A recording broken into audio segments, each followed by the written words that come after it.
Hello everyone. In this video we will start with chapter number 4 of science of class 7th. इस video में और इसके आने वाले पार्ट्स में हम इस चैप्टर को कम्प्लीटली डिस्कस करेंगे। तो स्टार्ट करते हैं चैप्टर नंबर 4 हीट। आपने थर्ड चैप्टर में पढ़ा होगा कि जो वुलन क्लोथ्स हैं वो हमें एनिमल फाइबर से मिलते हैं और जो कॉटन क्लोथ्स हैं हमें प्लांट फाइबर से मिलते हैं। जो वुलन क्लोथ्स हैं हम तब पहनना प्रेफर करते हैं जब बाहर बहुत ज़्यादा ठंड होती है, यानी कि ये जो कपड़े होते हैं, ये जो वुलन फाइबर है ये हमें गर्म रखता है। We prefer to wear light coloured cotton clothes when it is hot. जब बाहर बहुत ज़्यादा गर्मी होती है उस टाइम पर हमें हल्के रंग के कॉटन क्लोथ्स पहनना अच्छा लगता है, क्योंकि हमें इससे फीलिंग ऑफ कूलनेस यानी कि हमें ठंडक महसूस होती है। और हमने ये भी देखा कि पर्टिकुलर सीज़न में हम पर्टिकुलर क्लोथ्स पहनते हैं। अपने विंटर्स में हम फील करते हैं कि जो बाहर बहुत ज़्यादा ठंड होती है और समर में हमें ये लगता है कि बाहर बहुत ज़्यादा हॉटनेस है। How do we know whether an object is cold और हॉट, यानी कि हमें कैसे पता चलता है कि एक ऑब्जेक्ट बहुत ज़्यादा ठंडा है या गर्म है। How do we find out how cold और हॉट एन ऑब्जेक्ट इज़, किस तरीके से हमें पता चलेगा कि एक ऑब्जेक्ट कितना ज़्यादा गर्म हो सकता है और कितना ठंडा हो सकता है। इन्हीं क्वेश्चंस का आंसर हमें इस चैप्टर में मिलेगा। तो स्टार्ट करते हैं फर्स्ट टॉपिक से, hot and cold. Hot and cold in our day to day life we come across a number of objects. हमें डे टू डे लाइफ में बहुत सारे ऑब्जेक्ट्स मिलते हैं। कोई बहुत ज़्यादा गर्म होता है तो कोई कम गर्म होता है, कोई ठंडा होगा बहुत ज़्यादा और कोई कम ठंडा होगा। तो इस तरीके से एक एक्टिविटी है, एक टेबल आपको दिखाई दे रही है यहाँ पे। टेबल में आपको कुछ ऐसे ऑब्जेक्ट्स को लिखना है जो आप डेली लाइफ में यूज़ करते हैं, डे टू डे लाइफ में यूज़ करते हैं। और इन ऑब्जेक्ट्स को आपने सिर्फ टच करके या अपनी फीलिंग ऑफ सेंसेशन से हमें ये बताना है कि ये कोल्ड होंगे या हॉट होंगे। जैसे कि आप सामने देख पा रहे हैं, आइसक्रीम ठंडी होती है, कोल्ड होती है। Spoon in a tea cup, यानी कि गर्म चाय में हमने एक स्पून रख दिया तो वो स्पून कैसे हो जाएगा, गर्म हो जाएगा। फ्रूट जूस है, ठंडा होगा। Handle of a frying pan, जो फ्राइंग पैन है उसका हैंडल ऑब्वियसली वो गर्म होगा।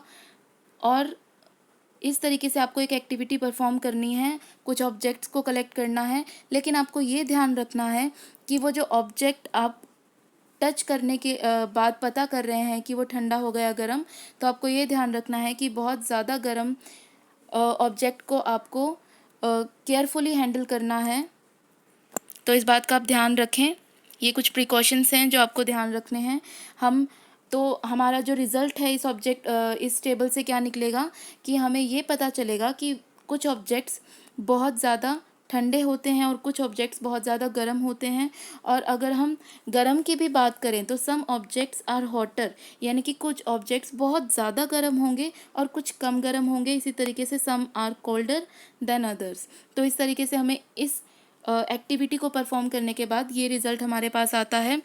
लेकिन हम जो है किसी भी ऑब्जेक्ट को नॉर्मली ठंडा या गर्म कैसे बताते हैं, उसको अपने हाथों से टच करके या अपनी स्किन से टच करके हमें पता चल जाता है कि ऑब्जेक्ट ठंडा होगा या गर्म। और ये सेंस ऑफ टच जो है काफ़ी रिलायबल भी है, यानी कि हम ट्रस्ट कर सकते हैं कि हमने जिसे टच किया है वो जो गर्म है या फिर ठंडा होगा। हमारी स्किन से ऑब्वियस पता चल जाता है हमें। तो इसी बात पर कि ये हमारा जो सेंस ऑफ टच है, क्या ये रिलायबल है, यानी कि ये विश्वसनीय है या नहीं, इसको पता करने के लिए हम एक्टिविटी 4.1 यहाँ पर परफॉर्म करेंगे। इस एक्टिविटी में हम क्या करेंगे, हमारे पास 3 मग्स होंगे और इन मग्स में ए, बी और सी आप देख पा रहे हैं इस फिगर में। इन मग्स में हमें पानी लेना है, यानी कि जो मग ए है इसके अंदर हमें कोल्ड वाटर लेना है। बी जो मग है इसके अंदर हमें हॉट वाटर लेना है। और जो सी मग होगा आपके पास, इसमें हमें दोनों वाटर को, यानी कि हॉट एंड कोल्ड दोनों वाटर को मिक्स करके डालना है। तो रिज़ल्ट क्या आएगा, अब इस एक्टिविटी में हम करेंगे क्या, अपने लेफ्ट हैंड को, now dip your left hand in mug A, यानी कि जो मग ए जिसके अंदर ठंडा पानी था, कोल्ड वाटर था, उसमें हम अपना लेफ्ट हैंड डालेंगे। राइट हैंड हम बी मग के अंदर डालेंगे और उसके बाद जब 2 और 3 मिनट्स हम उसे ऐसे ही डिप रखेंगे अपने दोनों हाथों को, उसके बाद दोनों हाथों को साइमल्टेनियसली का मतलब होता है एक साथ 2-3 मिनट बाद साइमल्टेनियसली अपने दोनों हाथों को मग सी के अंदर डालेंगे, जिसके अंदर की मिक्स वाटर था, यानी कि गर्म और ठंडा हमने दोनों मिलाया था। तो do both the hands get same feeling, क्या दोनों हाथों को सेम फीलिंग आएगी? तो ऐसा बिल्कुल नहीं होगा। एक्चुअली यहाँ पर बूजो भी कंफ्यूज्ड है। बूजो ने जब ऐसी एक्टिविटी परफॉर्म की तो उसको क्या कन्फ्यूजन उसके माइंड में क्रिएट हुई कि उसका जो लेफ्ट हैंड था वो तो ये फील कर रहा था कि जो मग सी के अंदर है पानी गर्म है, और जो उसका राइट हैंड था उसे फील हो रहा था कि पानी ठंडा है, क्योंकि उसने अपना जो लेफ़्ट हैंड था वो ठंडे पानी में डाला था, राइट हैंड गर्म पानी में डाला था। अब उसको कन्फ्यूजन क्रिएट हो गई।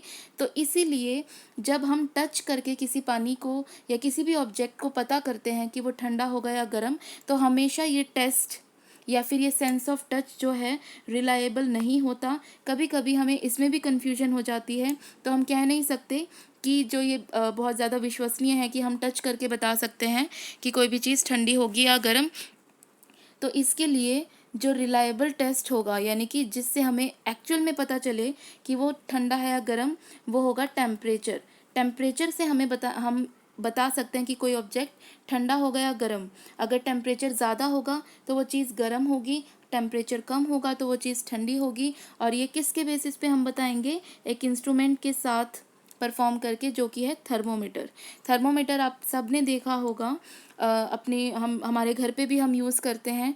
जब हम किसी को भी फीवर हो जाता है उस टाइम पर हमारी बॉडी का टेम्परेचर मेज़र करने के लिए थर्मोमीटर यूज़ किया जाता है। थर्मोमीटर एक इंस्ट्रूमेंट होता है जो हमारी बॉडी का, यानी ह्यूमन बॉडी का टेम्परेचर या फिर किसी एनिमल बॉडी का टेम्परेचर जो है वो मेज़र किया जाता है इसकी हेल्प से। इसको हम क्लिनिकल थर्मोमीटर कहते हैं। क्लिनिकल थर्मोमीटर जो होता है, ये आप फिगर देख पा रहे हैं यहाँ पर। इस फिगर के अंदर आपको थर्मोमीटर का कंप्लीट स्ट्रक्चर दिखाया है कि किस तरीके का ये दिखाई देता है, किस तरीके से इसके ऊपर स्केल्स हैं। यहाँ पर इसका जो एक व्यू और दिखाया गया है जिसके अंदर हमें कुछ स्केल्स दिखाई दे रहे हैं, यानी कि कुछ रीडिंग्स दिखाई दे रही हैं, कुछ नंबर्स लिखे हुए हैं जिनके बेसिस पे हम बता सकते हैं कि टेम्परेचर ज़्यादा है या कम। एक क्लिनिकल थर्मोमीटर जो होता है इसके अंदर लॉन्ग यानी कि एक लंबा, नैरो यानी कि भीड़ा, यूनिफॉर्म ग्लास यानी कि कांच होता है, कांच ग्लास का बना होता है, ट्यूब लाइक स्ट्रक्चर है। यूनिफॉर्म का मतलब है कि यहाँ से लेके यहाँ तक बिल्कुल एक जैसा है ये। It has a bulb at one end. इसके एक तरफ आप देख पा रहे हैं यहाँ पर बल्ब है, और इस बल्ब के दोनों तरफ, इस बल्ब के चारों तरफ जो है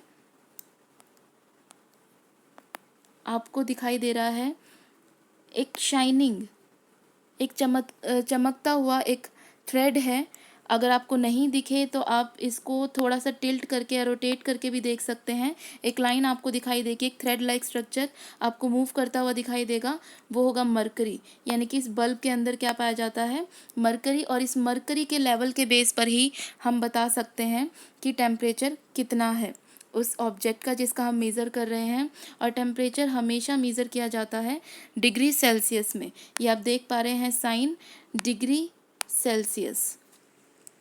उसके बाद है बूजो का एक क्वेश्चन है। Bojo wondered which of the two scales. अब इसके ऊपर हमने दो स्केल्स देखे, यानी कि दोनों तरफ नंबर्स थे, तो दोनों स्केल्स में से कौन सा स्केल यूज़ किया जाता है?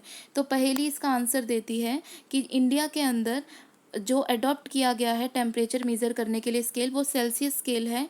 एक्चुअली जो दूसरा स्केल है, दूसरी जो रेंज आपको दिखाई दी 94 to 108, ये जो है स्केल फ़ारेनहाइट स्केल है, जिसको हम पहले यूज़ करते थे, लेकिन अब हमारी इंडिया ने सेल्सियस स्केल को अडॉप्ट किया है। और इसी स्केल में यानी कि डिग्री सेल्सियस में ही अब टेम्परेचर को मेज़र किया जाता है। और इसकी जो रेंज है वो कितनी है? 35 degree Celsius to 45 degree Celsius.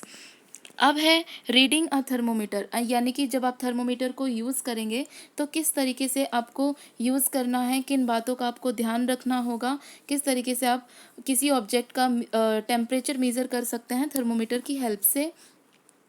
Thermometer को यूज़ करने के लिए आपको कुछ बातों का ध्यान रखना होगा। सबसे पहले आपको जो टेम्परेचर है, जो भी पहले टेम्परेचर यानी कि ऑब्जेक्ट को टच करने से पहले जो टेम्परेचर है उसको मेज़र करना होगा। और उससे पहले आपको ये दिखाई दे रहा है यहाँ पे 36 और 37 जो इस फिगर में रेंज दिखाई दे रही है, यानी कि जो रेंज है यहाँ पर ये देखिए। First note the temperature difference, मतलब जो डिफरेंस है दो बिगर मार्क्स के बीच में, इस तरीके से मार्क्स होते हैं और फिर इनके बीच में छोटे छोटे कुछ मार्क्स होते हैं। तो जो बिगर मार्क्स हैं इनको और इनके बीच में जो डिवीज़न किए गए हैं इनको हमें मेज़र करना होगा अच्छे से। उसके बाद मेज़र करने के बाद हमें क्या करना होगा, उससे पहले कुछ प्रिकॉशंस हैं, यानी कि कुछ सावधानी है आपको जो आपको ध्यान रखनी है थर्मोमीटर को यूज़ करने से पहले। तो फर्स्ट है thermometer should be washed before and after use, मतलब यूज़ करने से पहले और यूज़ करने के बाद आपको थर्मोमीटर को एंटीसेप्टिक सॉल्यूशन के साथ अच्छे से वॉश करना होगा। उसके बाद आपको ये ध्यान रखना होगा टेम्परेचर मेज़र करने से पहले कि जो मरकरी का लेवल है उसके अंदर वो 35 डिग्री सेल्सियस से कम होना चाहिए। उसके बाद थर्ड पॉइंट आपको क्या ध्यान रखना है, read the thermometer keeping the level of mercury along the line of site, यानी कि जहाँ पर आप देख रहे हैं अपनी आँखों के बिल्कुल सामने लेवल मेंटेन करके रखना है ताकि आपको ना कम दिखे और ना ही ज़्यादा लेवल दिखे मरकरी का। Handle the thermometer with care, thermometer को बहुत केयर के साथ हैंडल करना है क्योंकि ये बहुत ही डेलिकेट और सॉफ्ट ग्लास का बना होता है जो हल्के से झटके से या फिर अगर हम किसी ठोस चीज़ के साथ, किसी स्ट्रॉन्ग चीज़ के साथ अगर हम इसको टच करते हैं तो ये टूट भी सकता है। तो हमें किसी भी हार्ड ऑब्जेक्ट के साथ इसको हिट नहीं करना है, it can be break. Don't hold the thermometer by bulb, जो आपको बल्ब दिखाया गया था थर्मोमीटर के सामने, जो उस बल्ब को आपको टच नहीं करना है, वहाँ से थर्मोमीटर को बिल्कुल होल्ड नहीं करना है। उसके बाद जब आप थर्मोमीटर को हैंडल कर रहे हैं तो लेवल को कम करने के लिए, यानी कि 35 डिग्री से सेल्सियस से लेवल को कम करने के लिए आपको क्या करना है, हल्का सा झटका देना है ताकि इस झटके से उसको जब हम हिलाएंगे, हल्के से झटके से जब हम उसको हिलाएंगे तो मरकरी का लेवल जो होगा अपने आप डाउन हो जाएगा और वो 35 डिग्री सेल्सियस से बिल्कुल नीचे आ जाएगा। और जब उसके बाद जब हम उसे हैंडल करेंगे और किसी भी ऑब्जेक्ट का या फिर हम अपनी बॉडी का जब टेम्परेचर मेज़र करेंगे तो हमें जो भी टेम्परेचर शो होगा वो हमारी बॉडी का टेम्परेचर होगा और डिग्री सेल्सियस में हमें वो दिखाई देगा। नॉर्मल जो टेम्परेचर होता है बॉडी का, ह्यूमन बॉडी का जो टेम्परेचर होता है वो होता है 37 डिग्री सेल्सियस, लेकिन हमेशा हर पर्सन का यानी कि हर ह्यूमन का टेम्परेचर जो है वो 37 डिग्री सेल्सियस नहीं होता है। और इसी क्वेश्चन के लिए जो पहेली है यहाँ पे बहुत कंफ्यूज्ड है क्योंकि उसका उसने जब अपना मेज़र किया टेम्परेचर उसका 37 डिग्री सेल्सियस नहीं था।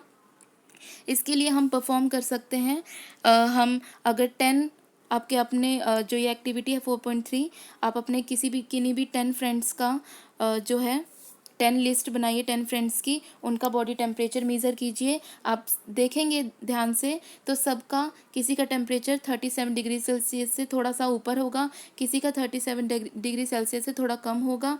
तो हम एवरेज जब इसकी निकालेंगे वो ऑलमोस्ट 37 डिग्री सेल्सियस होगा। इसीलिए ह्यूमन बॉडी का टेम्परेचर जो है वो 37 डिग्री सेल्सियस कहा जाता है। वो एवरेज टेम्परेचर होता है ह्यूमन बॉडी का, तो वो एग्जैक्ट नहीं होगा, सबका थोड़ा कम थोड़ा ज़्यादा होता रहता है। लेकिन ध्यान दीजिएगा 35 डिग्री सेल्सियस से कम नहीं जाएगा और 42 डिग्री सेल्सियस से ज़्यादा नहीं होगा, इसीलिए ये रेंज रखी गई है यहाँ पर।